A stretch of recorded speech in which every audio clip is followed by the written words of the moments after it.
Watch a movie like this, and the first thing I get in my mind, maybe it's my age, but I think ignorance is Maybe it's bliss. your age. Ignorance is bliss. Oh, yeah, totally. it's kind of like, is it easier to live in a society where you don't know what's going on and just live your day and exist? Yeah. I mean, you as a person, I mean, you watch something like this, are you the kind of personality where you would want to just exist, or you would be the kind of like your character was like, I got to find out what the heck's going on here? I mean, I kind of am like my character, Yeah.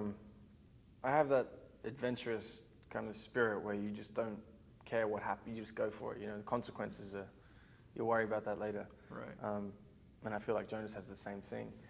It's kind of, I don't know, I feel like the negatives in life are essential because you learn from the bad things that happen. You learn from the criticisms and the pain that you feel in life. You also learn from the happiness and from great times, but I feel like there's more of a learning curve with, going through some of the more hectic things in life. I mean, I've had a great life, I can't really, I grew up in a really cool area. My mom was great. My dad, I had a great upbringing, but I kind of jumped out of the nest as soon as I could to go out and to experience life a little bit, which is kind of our culture, and you need to do that to learn from your mistakes. Right. Now, a movie like this, it's based on such a popular book and such a well-received book. Did you want to, with your character, did you want to make sure that the readers of the book were grafted to your character, were you allowed to maybe make it your own a little bit? And was that your desire to kind of put your own flesh and soul into it? Yeah, it was my desire to put my own flesh and soul into it because, Jonas in the book is 12 years old. And so he's just about to go on a journey where, in the normal world, we would go on anyway as young 12-year-olds. I kind of made it my own because they reinvented the character in a way. And Philip Noyce, the director, encouraged me to really be myself and to try and let as much of that shine as possible, not to try and play younger or to try and put a younger tone or feeling in the character.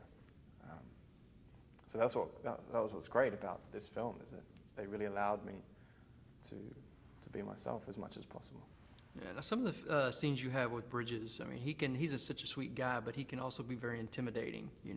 Talk a little bit about that first day on set, and when he just gives you that look. He didn't really give me that look.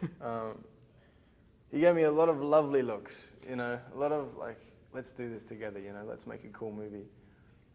I always felt like we're in it together, him and Philip Noyce and the producers, and everyone was kind of very supportive.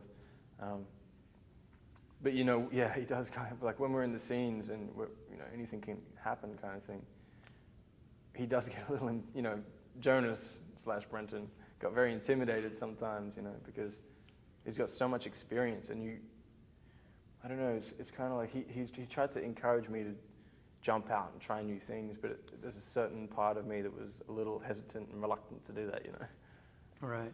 Now, this thing it falls in the sci-fi category because of some of the elements that are in there in the utopian setting and the things that they go through. But at the same time, I think it's a film that would get even non-sci-fi fans to kind of embrace some of these ideals of, like your character goes through with trying to discover, their own path and what memories mean and what, family means and all of that.